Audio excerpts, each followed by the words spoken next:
Boutia, un livre étrange. Mes parents émigrèrent du Yémen en Israël en 1938. À cette époque-là, ils étaient tous deux jeunes et célibataires. Ils se rencontrèrent et apprirent à se connaître en Israël et ils se marièrent, s'installèrent et élevèrent leurs enfants à Jérusalem. À ce moment-là, la situation économique était épouvantable. Mon père travaillait très dur à poser des tuiles sur des bâtiments. Ma mère dut aussi trouver un emploi pour boucler le budget familial. Comme tous les juifs yéménites, mes parents observaient scrupuleusement leur religion et leurs traditions. Ils respectaient les commandements et la Torah. Tous les jours, mon père lisait le Ténach, l'Ancien Testament, et allait à la synagogue. Je suis né à Jérusalem en 1955. J'étais la plus jeune de la famille. J'avais deux frères et deux sœurs. Comme j'étais la petite dernière, tout le monde me gâtait. J'ai eu une enfance heureuse et j'ai été particulièrement aimé et choyé par ma famille. Encore aujourd'hui, je regrette les jours dorés de mon enfance. Dans la communauté yéménite, toutes les familles du quartier étaient étroitement soudées. Ensemble, nous rions, pleurions, faisions front pour aider ceux qui en avaient besoin. C'était très beau et émouvant. Quand j'étais petite, je raffolais des animaux et mon plus cher désir était d'avoir un chien rien qu'à moi. Quand j'ai eu 10 ans, nous avons trouvé un chien abandonné dans la rue. Nous l'avons ramené à la maison et adopté. Nous l'avons appelé Amitz, ce qui signifie intrépide. C'était un bâtard, mais il était splendide, avec ses poils blancs parsemés de taches noires. J'en étais folle. Tous les jours, lorsque je rentrais de l'école, il se précipitait à ma rencontre en agitant joyeusement la queue. Après avoir vécu avec nous pendant 2 ans, il a été écrasé par une voiture dans une rue proche de notre maison. Pour moi, ce fut un drame atroce, l'expérience la plus traumatisante de mon enfance. J'avais perdu un être très cher qui ne reviendrait plus jamais. Nous avons fait un service funèbre pour Amitz. Les voisins sont tous venus. Nous l'avons enterré dans notre jardin et nous lui avons même installé une pierre tombale. J'ai fréquenté une école maternelle religieuse où j'ai écouté des histoires et des récits bibliques, fait des dessins et des coloriages. À 10 ans, on m'a demandé de lire des histoires pour enfants à la radio. C'était passionnant et excitant. Nos voisins avaient un cousin qui venait souvent chez eux car ses parents avaient divorcé. J'avais 12 ans et je le trouvais très sympathique. Nous sommes devenus bons amis, mais ma mère n'était pas d'accord pour que, si jeune, je fréquente un garçon. D'autre part, il venait d'une famille marocaine et ne croyait en rien alors que nous étions yéménites et religieux. Mes parents s'opposèrent donc à notre relation. Je terminais l'école primaire à 13 ans et je décidai de poursuivre ma scolarité dans un lycée laïque. À cet âge-là, je commençais à sentir bouillonner en moi de la révolte contre mes parents et tout ce qu'ils représentaient, en particulier leur religion et leurs traditions. C'était dû à l'adolescence. Et bien qu'aimant mes parents et les anciennes coutumes, j'avais l'impression que ces traditions ne m'apportaient rien et que l'observation des commandements ne me rapprochait absolument pas de Dieu. Aussitôt après la guerre des 6 jours, Jérusalem a été réunifiée et nous avons assisté à l'accomplissement de nombreuses prophéties. Ces événements ont eu un impact considérable sur moi et ont fait surgir en moi de nombreuses questions sur Dieu, le Ténach, c'est-à-dire l'Ancien Testament, la mort et la vie éternelle. Le lycée laïque que je fréquentais à ce moment-là n'était pas l'endroit rêvé pour trouver des réponses à ces questions. Bien qu'ayant décidé d'y aller de ma propre initiative, la transition fut difficile. Notre professeur biblique était athée. Il traitait la poignée d'élèves religieux de la classe avec un cynisme mordant. Il tentait de m'adapter à l'environnement laïque, mais ma foi en Dieu resta ferme et je compris à quel point ce monde libéral et permissif dans lequel je vivais à ce moment-là était vide et superficiel. À ma sortie du lycée, je fus appelé sous les drapeaux dans la marine. J'avais 18 ans. J'étais toujours aussi rebelle à l'égard de la religion et de la tradition, et j'essayais de donner à ma vie un nouveau sens en m'amusant et en me lançant dans des aventures sentimentales. Au mariage de mon frère, j'ai rencontré un garçon nommé Danny. C'était le photographe et le frère de la meilleure amie de ma sœur. Nous sommes sortis ensemble et ce talentueux photographe m'a fait la cour pendant tout mon service militaire. J'étais très naïve et je m'imaginais que le mariage mettrait fin à tous mes problèmes. J'étais certaine que ce serait merveilleux, me rendant indépendante de mes parents et de ma maison. Aussi ai-je accepté sans hésiter la demande de Dany. Nous nous sommes mariés dès mon retour à la vie civile. Je n'avais que 19 ans. Encore aujourd'hui, je n'arrive pas à comprendre pourquoi j'ai accepté de me marier avec lui. Mes parents m'avaient conseillé de mettre un terme à cette liaison, mais je ne les ai pas écoutés. J'étais toujours rebelle et aussi très têtu. Il y avait un grand fossé entre Dany et moi. Il venait d'un milieu extrêmement différent du mien. C'était un athée notoire, très matérialiste. Mais j'étais persuadé que, grâce au mariage, nous résoudrions tous nos problèmes et comblerions tous les fossés. Je poursuivais ma route en faisant ce que j'avais envie de faire. Je l'ai payé très cher pendant bien des années. Après notre mariage, notre vie commune a été si difficile que nous avons commencé à envisager le divorce au bout de 6 mois. Un ami très cher, qui était rabbin, nous a conseillé. Il espérait ainsi sauver notre mariage et nous aider à restaurer notre relation, mais il n'obtint aucun résultat. Il finit par abandonner et par nous conseiller de divorcer. 1 an et demi après notre mariage, le jour même où nous allions divorcer, Dany eut un terrible accident. Il rentrait de Tibériade avec un ami lorsque leur voiture quitta la route et dévala une pente escarpée. Son ami fut tué sur le coup et Dany fut gravement blessé. Il eut des commotions et une fracture du fémur. Il dut rester dans le plâtre pendant longtemps. Pour moi, ce fut un gros coup dur. Je ne comprenais pas ce qui arrivait et ne savais pas quoi faire. Dieu essayait-il de me dire quelque chose au travers de cet accident? Devais-je rester avec Dany? Avais-je besoin de changer? Ce jour-là, je restais sous la pluie battante et fondis en larmes. Je dis à Dieu, je sais que tu existes.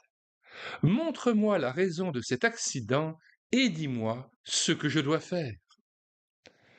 Finalement, je décidai de rester avec Dany et de l'aider à se rétablir. Une semaine plus tard, je me rendis compte que j'étais enceinte. C'était un vrai miracle. le frère de Danny nous rendit visite et tenta de me persuader de me faire avorter. Comment m'occuperais-je d'un bébé dans de quelles conditions, avec un mari gravement blessé qui avait besoin de toute mon attention? Je n'étais absolument pas d'accord avec lui. Je décidai de garder le bébé à n'importe quel prix. Je lui dis que j'étais contre l'avortement et qu'il n'en était pas question. Dès le début de ma grossesse, j'ai senti une bénédiction et une grâce divine particulière dans ma vie. 9 mois plus tard, j'ai donné naissance à une merveilleuse petite fille que nous avons nommée Meirav. Elle changea ma vie du tout au tout et je sentis la main bienfaisante de Dieu sur moi. La période qui suivit l'accident fut très dure pour moi. Danny resta couché dans son lit, engoncé dans son plâtre, pendant 5 mois. J'étais aux petits soins pour lui. Peu à peu, son état s'améliora, mais son attitude à mon égard ne changea pas. À ce moment-là, j'avais un travail à temps partiel au ministère des Finances de Jérusalem. Une collègue de travail, qui savait par quelle crise passait mon mariage, me proposa de venir avec elle à un cours de méditation transcendantale. Elle était sûre que cela m'aiderait dans ma situation difficile. Elle m'expliqua que c'était simplement une technique de relaxation. Je ne connaissais rien en la matière, mais j'ai accepté de faire un essai car j'avais désespérément besoin d'aide. Je me suis rendu à une session d'essai où on nous a présenté le cours, puis j'ai décidé de me lancer. J'ai participé régulièrement à toutes les séances et à la fin du cours, nous avons eu une réunion de consécration. Nous devions nous munir d'une pomme et d'un mouchoir blanc propre. J'ouvre ici une parenthèse pour signaler que nous avons numérisé et réédité de nombreux ouvrages chrétiens mettant en garde contre la méditation transcendantale et l'esprit de l'Orient qui peut être extrêmement pernicieux. Nous en mettons plusieurs liens de téléchargement gratuit dans les commentaires de cette vidéo. Retour au texte. Pendant la cérémonie, on nous a conduits dans une salle où un gigantesque portrait du yogi Maharishi Mahesh était accroché au mur, surplombant des fleurs et de l'encens. Tout à coup, je compris qu'il s'agissait d'une cérémonie religieuse païenne et pas seulement d'une technique d'élévation personnelle. Cela m'écœura. Je ne sais pas pourquoi je ne me suis pas levé pour partir. Je suis resté jusqu'à la fin de la cérémonie sans dire un mot. J'ai même poursuivi les exercices de méditation chez moi pendant 1 an et demi. Je n'y puisais aucun réconfort, mais j'étais si désespéré que je cherchais une échappatoire à mes problèmes. Quelque temps après, j'entendis dire qu'une imprimerie de Jérusalem cherchait une opératrice sur clavier à temps partiel. J'avais vraiment besoin d'argent, aussi demandai-je un entretien à l'imprimerie Yanetz dans la zone industrielle Talpio. Les gens se montrèrent très aimables et à la fin, on me dit que j'étais embauché. Au cours de mes premières semaines, on m'apprit à composer des textes sur ordinateur.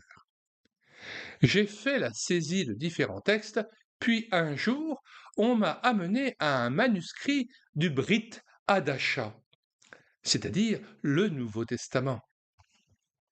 Le terme signifie littéralement Nouvelle Alliance. Et puis un jour, donc, on m'a amené un manuscrit du Brit Hadasha dans une version hébraïque moderne et facile à comprendre. Quand je me suis rendu compte de quel livre il s'agissait, j'ai été horrifié. Oh non, me suis-je dit, ce livre est hostile à ma religion, je ne peux pas travailler dessus. J'ai connu une grande lutte intérieure. Devais-je accepter de mettre ce manuscrit sur ordinateur ou non? Après avoir beaucoup hésité, j'ai décidé que j'avais absolument besoin de ce travail supplémentaire et que je n'avais pas d'autre alternative que d'accepter ce manuscrit. Je fis donc la saisie du livre et en même temps je le lus pour la première fois de ma vie. Je fus abasourdi par ce que j'y découvris. En fait, Yeshua était un juif. Yeshua, nom hébreu du Messie, signifie Jésus sauve. Il désigne, bien entendu, Jésus-Christ. En fait, Yeshua était un juif, ainsi que tous ses disciples. Tout le livre était plein de juifs. Cela transforma radicalement ma manière de considérer le Nouveau Testament et Yeshua.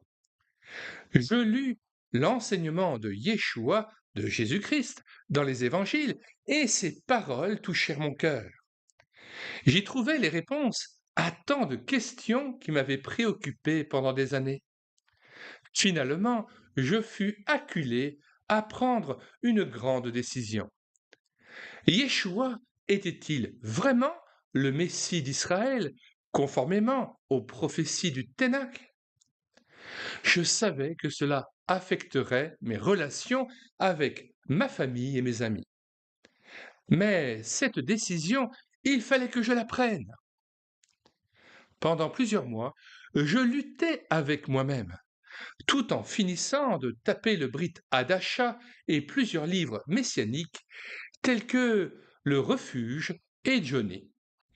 Je discutais avec des chrétiens à l'imprimerie, lus des livres historiques et abordais même le sujet avec des rabbins. Je cherchais désespérément la bonne réponse et progressivement, je parvins à la conclusion que Yeshua, Jésus-Christ, était vraiment le Messie. Tout au fond de moi, je savais que c'était la vérité, mais j'étais trop têtu pour l'admettre ouvertement. Une nuit, je n'arrivais pas à dormir, tourmenté par les différents aspects de ce dilemme. Je finis par crier à Dieu.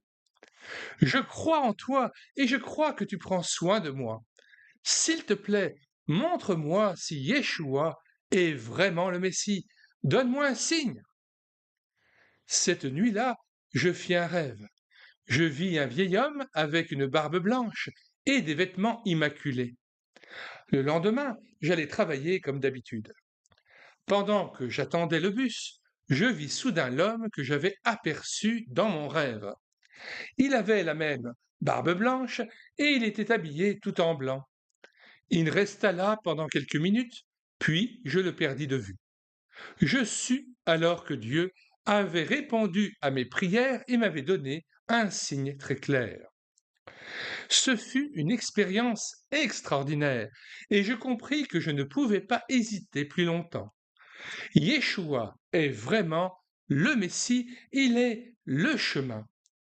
Je montai dans le bus, extasié par cette expérience si impressionnante. Et là, je me soumis et ouvris mon cœur à Yeshua.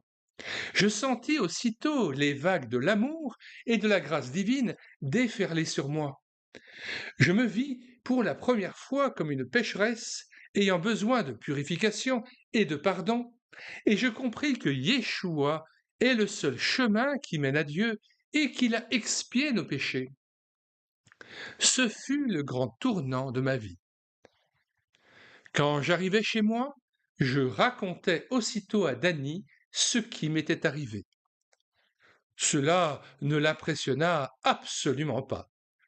Pour lui, le surnaturel n'existait pas. Il était persuadé que je devenais folle.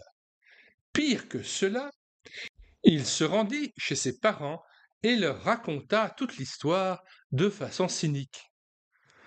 Vous savez la dernière? Leur raconta-t-il. Baptilla croit en Dieu et elle se met à voir des anges et ce genre de trucs. Comme ils étaient foncièrement athées, ils adoptèrent la même attitude moqueuse et dédaigneuse que la sienne. Par contre, les membres de ma famille réagirent avec amour et compréhension. Ils ne me mirent absolument pas dans l'embarras, car ils se disaient que si je me raccrochais à une foi un peu bizarre, ce devait être le résultat de ma vie épouvantable avec Dany. Ils continuaient à se reprocher de ne pas être parvenus à me dissuader de l'épouser et d'être responsable de l'état déplorable de mon existence. L'attitude de Dany empira. Il devint même violent. Il me défendit d'inviter à la maison d'autres croyants de mon genre. Il était persuadé que je m'étais converti au christianisme et il m'interdit tout contact avec d'autres croyants. Il devint de plus en plus méfiant et finalement il fit appel à un tribunal rabbinique pour obtenir le divorce, exigeant la garde de notre fille sous prétexte qu'étant devenue chrétienne, je ne pouvais plus l'élever comme une juive.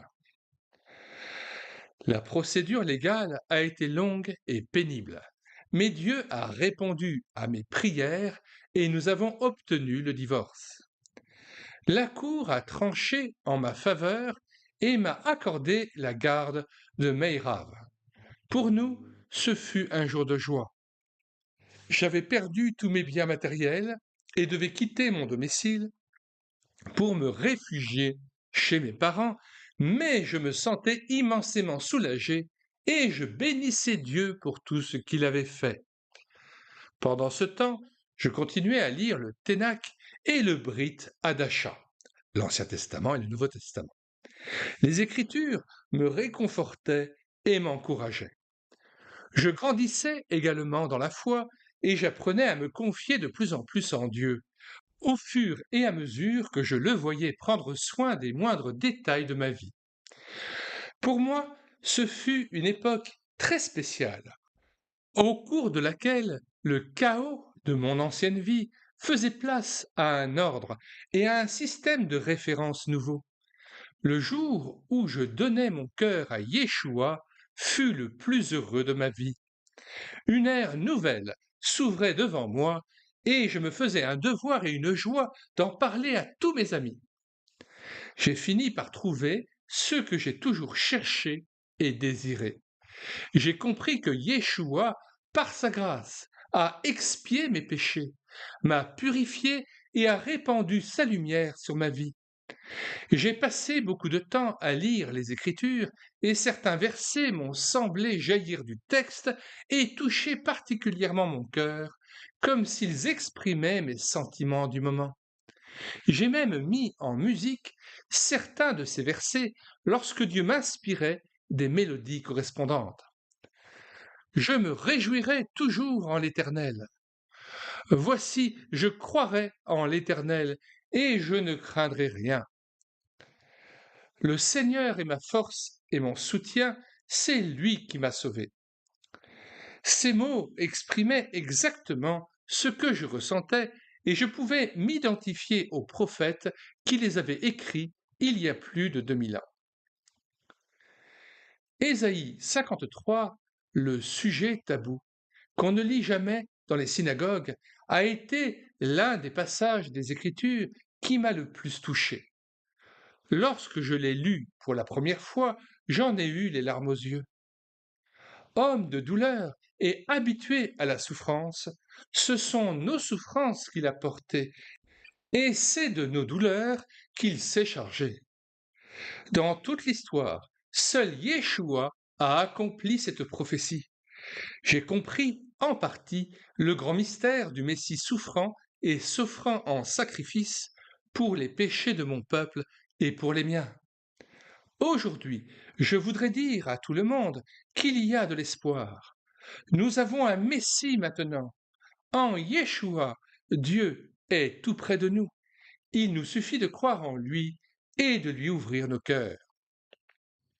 Avant de clore la lecture de ce chapitre intitulé Bâtia, un livre étrange, prenons le temps d'écouter l'intégralité du chapitre 53 du prophète Ésaïe. Qui a cru à ce qui nous était annoncé? Qui a reconnu le bras de l'Éternel? Il s'est élevé devant lui comme une faible plante, comme un rejeton qui sort d'une terre desséchée. Il n'avait ni beauté, ni éclat pour attirer nos regards, et son aspect n'avait rien pour nous plaire. Méprisé et abandonné des hommes, homme de douleur et habitué à la souffrance, semblable à celui dont on détourne le visage, nous l'avons dédaigné, nous n'avons fait de lui aucun cas. Cependant, ce sont nos souffrances qu'il a portées, c'est de nos douleurs qu'il s'est chargé, et nous l'avons considéré comme puni, frappé de Dieu et humilié. Mais il était blessé pour nos péchés, brisé pour nos iniquités. Le châtiment qui nous donne la paix est tombé sur lui, et c'est par ses meurtrissures que nous sommes guéris. Nous étions tous errants comme des brebis, chacun suivait sa propre voie, et l'Éternel a fait retomber sur lui l'iniquité de nous tous. Il a été maltraité et opprimé, et il n'a point ouvert la bouche, semblable à un agneau qu'on mène à la boucherie, à une brebis muette devant ceux qui l'attendent. Il n'a point ouvert la bouche. Il a été enlevé par l'angoisse et le châtiment, et parmi ceux de sa génération, qui a cru qu'il était retranché de la terre des vivants et frappé pour les péchés de mon peuple. On a mis son sépulcre parmi les méchants, son tombeau avec le riche, quoiqu'il n'eût point commis de violence et qu'il n'y eût point de fraude dans sa bouche. Il a plu à l'Éternel de le briser par la souffrance. Après avoir livré sa vie en sacrifice pour le péché, il verra une postérité et prolongera ses jours. Et l'œuvre de l'Éternel prospérera entre ses mains. À cause du travail de son âme, il rassasiera ses regards. Par sa connaissance, mon serviteur juste justifiera beaucoup d'hommes, et il se chargera de leurs iniquités. C'est pourquoi je lui donnerai sa part avec les grands.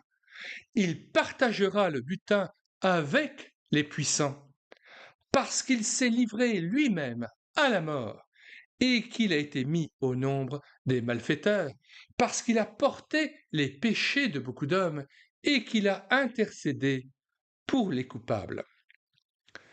Fin de la lecture d'Ésaïe 53. Je me permets de faire comme le faisait André Adoul. Lorsqu'il finissait une prédication, il disait qu'il fallait apprendre à jeter le filet comme un pêcheur et inviter chacun de ses auditeurs qui n'avaient pas encore fait le pas de croire en Jésus, de venir à Christ, de le faire. Eh bien, si vous avez été touché par ce passage qui nous montre que Jésus-Christ a donné sa vie à la croix, que son sang précieux a coulé pour mes péchés, pour tes péchés, alors n'hésite plus, viens à Jésus-Christ, écoute. Jésus-Christ frappe à la porte de ton cœur et il voudrait que tu lui ouvres ton cœur. Alors reviens à lui, viens à lui avec des paroles, est-il dit dans le livre d'Osée. Ouvre tes lèvres et dis, Seigneur Jésus, tu es mort pour moi à la croix. J'ouvre mon cœur afin que tu daignes venir purifier le temple de ton esprit par ton sang précieux et que tu puisses habiter par ton Esprit Saint dans mon cœur et que je devienne le temple du Saint-Esprit où toi et ton Père céleste puissent régner désormais. Père céleste, je te loue et je te bénis pour le don de Jésus-Christ et pour la vie éternelle que tu fais venir dans mon cœur abondamment et que tu répands. Seigneur Dieu, fortifie-moi, fais de moi ton enfant. Accorde-moi ton esprit d'adoption. Mets la crainte de ton nom au plus profond de mon cœur, afin que je ne mette pas en oubli tous tes commandements, toute ta parole, toutes les choses que j'ai entendues et vues. Seigneur, Ta parole est au fond de mon cœur désormais, et je crois que c'est toi qui, dans le repos, vas agir et me conduire dans les œuvres préparées d'avance. Je te loue et je te bénis, ô Dieu, parce que je peux être dorénavant dans le véritable repos des œuvres de Dieu. Et c'est toi, Jésus-Christ, qui va me permettre d'accomplir par la foi la volonté du Père dans ma vie. Au nom de Jésus. Amen.